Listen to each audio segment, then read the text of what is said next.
Welcome to the Facilitators Deep Dive podcast, your podcast on your way to facilitation mastery. Today, we're going to be looking at extreme teaming. So this is where you have groups of experts and they come from totally different fields. And they come together to work on some really complex projects, the kind of projects that really demand a lot of innovation, a lot of brain power from everyone involved. And the book we're using to guide us through this deep dive, it's called Extreme Teaming: Lessons in Complex Cross-Sector Leadership by Amy C. Edmondson and Jean-François Harvey. Yeah, and it's interesting how this whole idea of extreme teaming, it's becoming so critical these days. Just think about how much knowledge has just exploded in just about every single field. The book actually points out that between 1985 and 2000, the number of medical specialties alone, it jumped from 40 to 100. Wow, that's incredible. That's kind of mind-blowing. It's like every field is kind of splitting off into all these hyper-specialized areas. I can definitely see that happening in my own work. How about you? Oh, absolutely. And that's why I think the shift from industries to ecosystems is so fascinating. It's not enough to just be an expert in one tiny little niche anymore. The real magic happens when you can actually collaborate with people who have totally different skills, but they're equally specialized in their areas. And, companies are really starting to realize this. Like, they can't just keep all their knowledge and ideas to themselves. This idea of open innovation, where companies share knowledge both internally and externally, that's becoming more and more important. Yeah, it seems like we're really moving away from this, the lone genius myth, and really embracing this power of collective intelligence. And to kind of illustrate how powerful extreme teaming can be, the book shares this incredible story of the Chilean mine rescue back in 2010. Yes, that story is just a perfect example of extreme teaming in action. You had 33 miners trapped 700 meters underground. A truly life or death situation. And drilling a rescue shaft that deep, that had never been done before. And so it required engineers, geologists, drillers, people from all over the world to come together and just pool their knowledge and expertise, and all under this intense pressure. And what's really striking is how the leaders in that situation, they actively encouraged everyone to share information and to come up with innovative solutions. No matter how unconventional they seemed, it's really a testament to what's possible when people from different backgrounds come together with this shared purpose. It's a story that really captures the human spirit of innovation and resilience. But as inspiring as those stories are, we have to acknowledge that extreme teaming isn't always easy. So why is it so hard to make it work consistently? Well, one of the biggest challenges is that people tend to just gravitate towards others who are similar to them. We see this in all sorts of social settings, but it's especially pronounced in professional environments where, expertise and all this jargon can kind of create these invisible barriers between people. So it's not just about bringing a diverse group of people together. It's about creating an environment where they can actually connect and collaborate effectively. Exactly. And this is where the book delves into social identity theory. So when you have a team where you have unclear history, or even multiple social identities, it can really hinder the development of trust and cohesion. And trust is absolutely crucial in extreme teaming. It allows people to take risks, share their knowledge freely, and challenge each other's ideas without this fear of being judged. Think about a time when you felt totally comfortable sharing a half-baked idea with your team. That sense of safety is essential for extreme teaming to work. Yeah, it makes sense. That psychological safety is so important. When you're dealing with such a diverse group of experts, it's like you need to have this common language, a shared understanding, not just of the technical aspects of the project, but also of each other's perspectives and working styles. Exactly. And the book highlights another challenge here: the stickiness of knowledge. It's surprisingly difficult to transfer knowledge between different fields and contexts. What might be common knowledge in one field could be completely foreign to someone in another, even if they're both experts in their own areas. The book gives this fascinating example of this with the conflicting goals that we often see between scientists and engineers.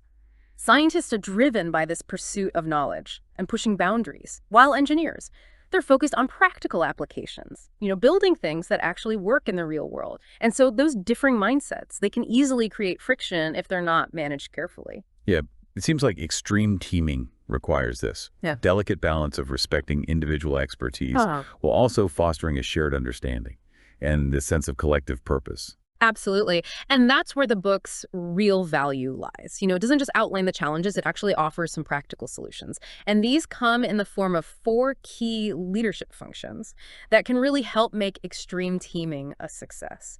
And what's really interesting is that the book emphasizes that these are functions that anyone on the team can perform, regardless of their, formal title or role. So leadership becomes this shared responsibility, not just something that comes from the top down. That's a really interesting concept. So what's the first leadership function? The first one is build an engaging vision. And it goes far beyond simply setting goals. It's about crafting a shared sense of purpose that truly motivates and excites people about the project. The book highlights this example of Project Anna, where the team was tasked with designing this iconic, sustainable building. And so the vision of creating something that was truly groundbreaking and environmentally responsible, that really brought the team together, even though they came from very different backgrounds. I love how the book emphasizes the engaging part of the vision. It's not just about what you're building or achieving. It's about tapping into that emotional connection that people have to the work. That's right. The book stresses how important it is to make the vision personal, to actually link it to the values and aspirations of the team members. When people feel like they're working towards something that they truly believe in, they're more likely to put in the extra effort and to persevere through those challenges. Yeah, it's like finding that sweet spot where personal passion meets this collective goal. It reminds me of a time when I was working on this project as a volunteer thing, actually, and we were trying to raise money to build a new playground for the local elementary school. And it wasn't easy. We had a really tight budget and a ton of work to do. But everyone on the team was so passionate about it. Like, we all had this shared belief that every kid deserves a safe and fun place to play. And that really kept us going, even when things got tough. That's a great example of how that shared sense of purpose, it can really fuel a team. But even with a really compelling vision, extreme teaming can still be tricky.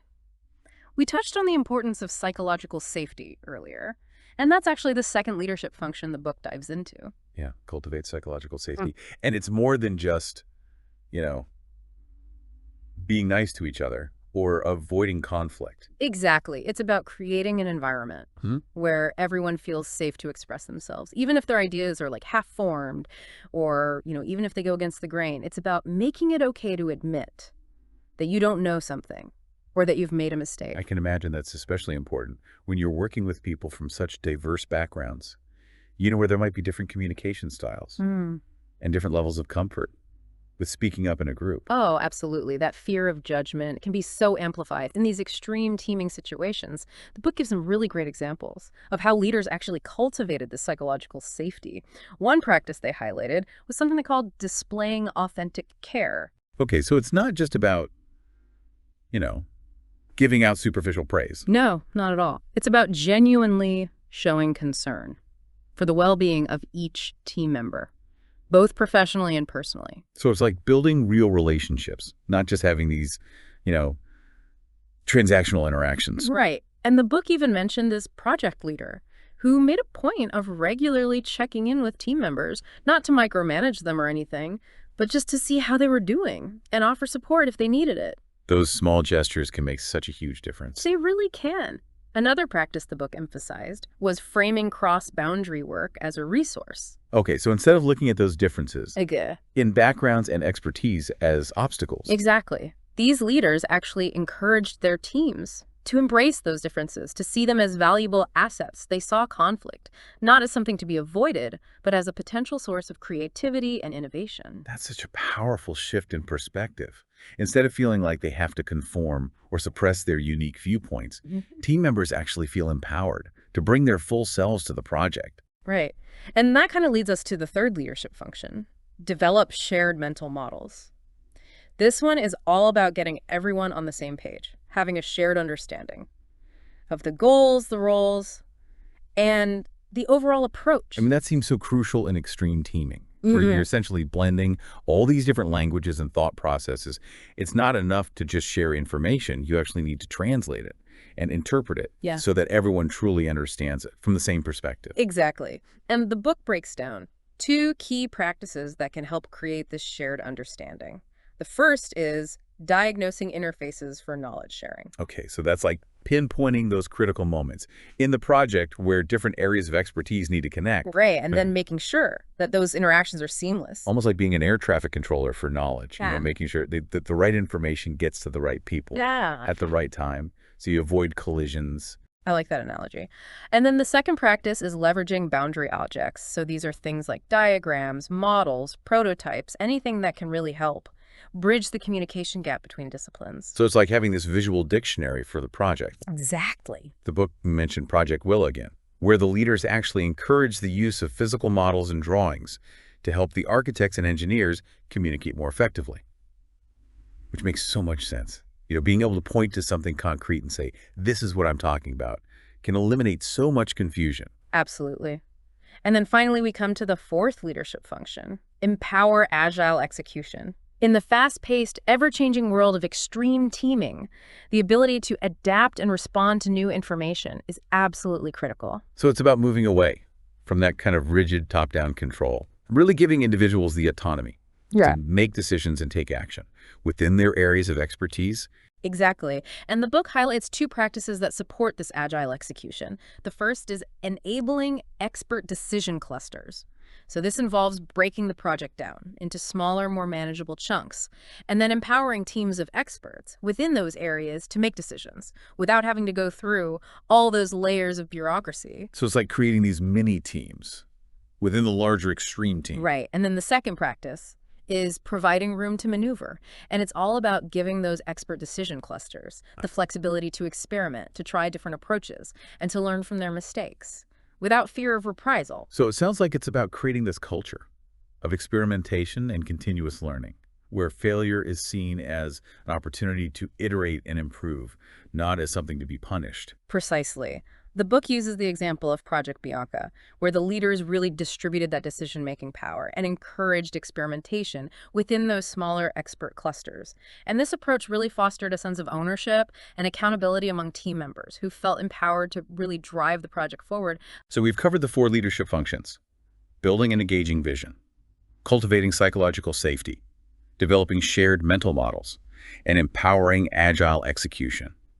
And we talked about how these functions can really help cultivate, those crucial team states like cohesion, trust, and shared understanding. But it's important to remember that these are functions, not titles. That's a key point. Leadership in extreme teaming, it's a shared responsibility. It's not something that's limited to a single person or role.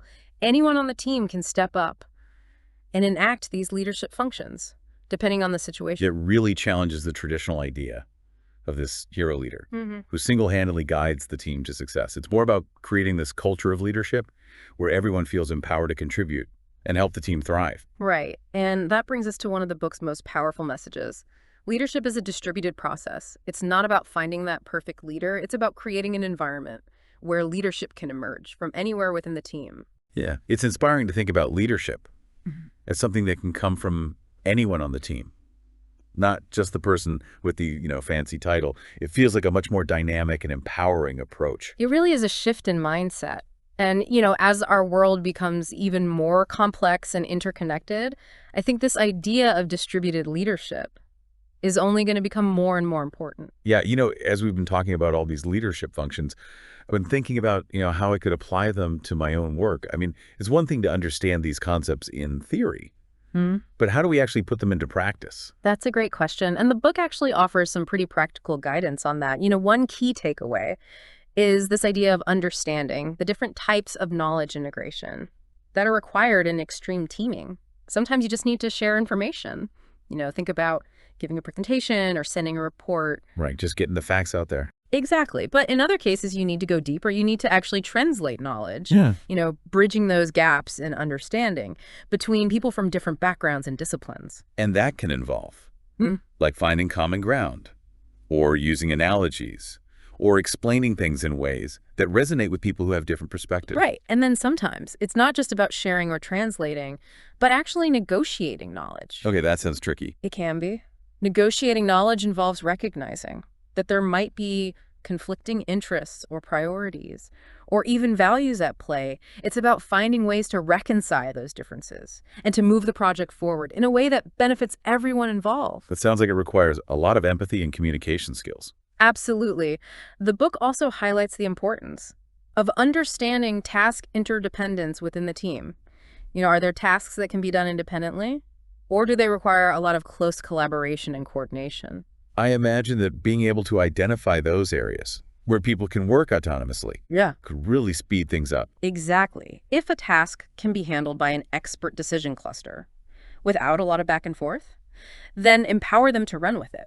But if a task requires a high degree of interdependence, then you really need to double down on building those shared mental models and fostering that psychological safety so that the team can communicate effectively and work together seamlessly. The book mentioned a really fascinating example, a trauma care team. And they found that by establishing clear protocols and roles for each discipline, so anesthesiology, nursing, surgery, that they were actually able to reduce the need for constant knowledge sharing, and they were able to work much more efficiently in those high-pressure situations. That's a great example of finding that right balance between autonomy and interdependence. It's not about one or the other. It's about figuring out what works best for each specific task and team. So as we wrap up this deep dive into extreme teaming, what are some of the key takeaways that you hope listeners will walk away with? Well, first, I hope they see why extreme teaming is becoming so essential in today's world. The challenges we face. From climate change to global pandemics to technological disruption, they're just too complex for any one person or discipline to solve alone. We need that diverse range of perspectives and expertise to find truly innovative solutions. Exactly. And second, I hope listeners understand that while extreme teaming definitely presents some unique challenges, there are these proven leadership practices that can help teams overcome those hurdles and achieve some really extraordinary results. Yeah, we talked about building that engaging vision, cultivating psychological safety, developing those shared mental models, and empowering agile execution. And remember, these aren't just tasks for the designated leader. It's about creating this culture of shared leadership where anyone can step up and contribute. That's such a key point. Leadership is a process, not a position. So as our world becomes even more complex and interconnected, how can you, our listener, apply these principles of extreme teaming to your own work? What opportunities do you see for collaboration and innovation across boundaries? And how can you foster those leadership functions within your own team, regardless of your role or title? We've seen how extreme teaming can lead to some truly remarkable achievements, from rescuing those trapped miners to developing groundbreaking technologies. And we believe that with the right approach, any team can tap into that power and achieve extraordinary things. This has been a really insightful deep dive. I'm already thinking about how I can apply these concepts to my own collaborations. Thanks for joining us. And until next time, keep diving deep. See you next time on the Facilitators Deep Dive podcast, your podcast on your way to facilitation mastery. Until next time. See you then.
See you next time on the Facilitators Deep Dive podcast, your podcast on your way to facilitation mastery. Until next time. See you then.